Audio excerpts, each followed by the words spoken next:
ఆచి chicken masala. ప్రశ్నిస్తామన్న Janasena party నేతలే అవినీతి ఆరోపణలపై ఇదేంటని ప్రశ్నిస్తే లీగల్ నోటీసులతో భయపెట్టిస్తున్నారట. గోపాలపురం జనసేన ఇన్ఛార్జ్ సువర్ణరాజుపై వస్తున్న ఆ ఆరోపణలు తీవ్ర కలకలం రేపుతున్నాయి. వరద బాధితుల సాయం బొక్కేశారని సువర్ణరాజుపై ఆరోపణలు వచ్చినా నిజాయితీ గల పార్టీ పాతివ్రత్యం నిరూపించుకోలేకపోతుందట. అంటే ఇంకెవరూ కాడే మోసేవారు లేక జనసేన అధిష్టానం అతన్నే పట్టుకొని వేలాడుతుందా? ప్రజల నుండే కాదు జన సైనికుల పరంగా విమర్శలు ఎక్కువ అవుతున్నా అతనిపై ఎందుకు చర్యలు తీసుకోవడం లేదు? తూర్పుగోదావరి జిల్లా గోపాలపురం నియోజకవర్గంలో ఎన్ని జాకీలు పెట్టినా జనసేన మాత్రం లేచే ప్రసక్తి కనబడటం లేదట. కార్యకర్తలు ఎంత తపన పడుతున్నా స్థానిక జనసేన ఇన్ఛార్జిగా ఉన్న సువర్ణరాజు చేసే తప్పులు క్యాడర్ను కూడా వెంటాడుతూనే ఉన్నాయట. రాబోయే స్థానిక ఎన్నికల్లో అయినా గోపాలపురం నియోజకవర్గంలో జనసేన పార్టీ పరువు దక్కించుకోవాలని జెండా మోసిన కార్యకర్తలు ఉవ్విళ్లూరుతుంటే వలస నేతల చేతకాని పెత్తనంతో పార్టీ పునాదులు కదిలిపోతున్నాయని ఆవేదన వ్యక్తం.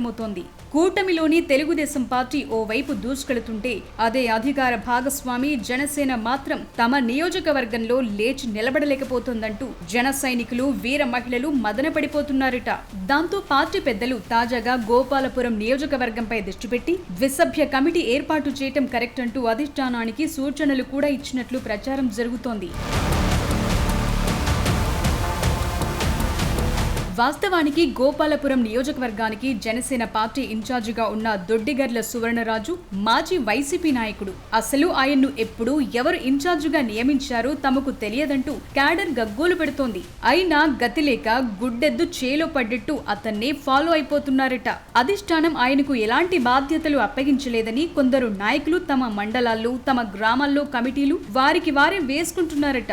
దీనికి నిదర్శనంగా దేవరపల్లి మండలంలో పార్టీ కమిటీలను స్థానిక నాయకులు నియమించుకున్నారట. ఇక ద్వారకా తిరుమల మండలంలో అయితే ఎవరికి వారే యమునా తీరే అన్నట్లు జనసేన పరిస్థితి తయారయ్యింది. అటు నల్లజర్ల మండలంలోనూ విభజించు పాలించు అన్న రీతిలో ఇన్ఛార్జ్ వ్యవహారం నడుస్తోంది. మిత్రపక్షాలపై వలస నేతలపై ఉన్న ప్రేమ జనసేన జెండా మోసిన వారిపై ఇన్ఛార్జికు లేదంటూ సొంత పార్టీ వారే పెదవి విరుస్తున్నారట.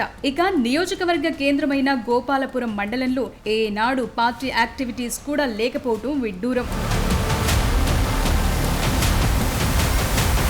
జనసేన క్యాడర్ అంతా ఇలా తలో దిక్కు వెళ్లిపోవటానికి నైరాశ్యంలో మునిగిపోవటానికి 1,00,000 కారణాలున్నప్పటికీ తిరిగి తిరిగి వెంటాడుతున్న వరద సాయం పాపం వారిని తీవ్ర ఆవేదనకు గురి చేస్తోందట. గతంలో బెజవాడను బుడమేరు వరద ముంచెత్తిన సందర్భంలో వరద సాయం నిమిత్తం రాష్ట్రంలో అన్ని ప్రాంతాల నుండి వరద బాధితుల సహాయార్థం విరాళాలు సేకరించగా గోపాలపురం నియోజకవర్గంలో జన సైనికులు సేకరించిన విరాళాలు మాత్రం ప్రభుత్వానికి వెంటనే చేరకపోవటమే ఈ పరువు నష్టానికి కారణమైంది.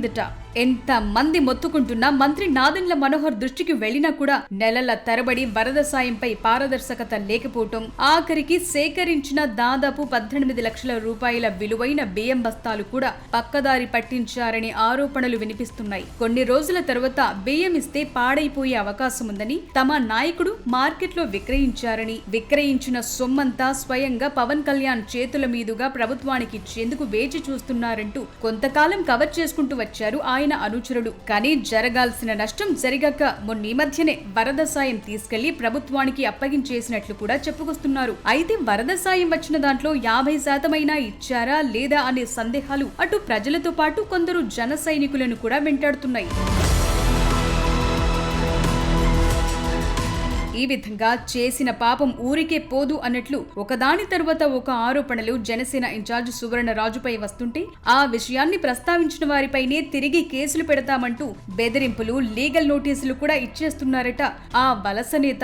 అదేంటి, ప్రశ్నించటమే మా హక్కంటూ జనంలోకి వచ్చిన జనసేన పార్టీ తప్పు చేసిన వారిని ప్రశ్నిస్తే తిరిగి కేసులు పెట్టేదాకా వెళ్లి బ్లాక్మెయిల్ చేయటం ఎంతవరకు కరెక్ట్ అంటూ పౌర సంఘాలు సైతం విమర్శిస్తున్నాయట.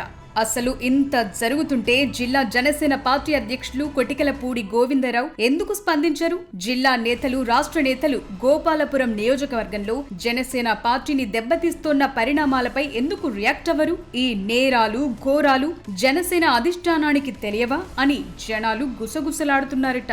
మరి ఇప్పటికైనా అధినేత పవన్ కళ్యాణ్ గోపాలపురంపై దృష్టి పెడతారా? తీవ్ర అసంతృప్తిలో ఉన్న జన సైనికులకు స్థానిక సంస్థల ఎన్నికల ముందు బూస్ట్ ఇచ్చేలాంటి నిర్ణయాలు నిర్ణయాన్ని తీసుకుంటారా లేదా, కనీసం జిల్లా అధ్యక్షుడైన నియోజకవర్గ పార్టీ క్యాడర్ తో మాట్లాడేది ఎప్పుడు అనేవి $1 మిలియన్ ప్రశ్నగా మారాయి.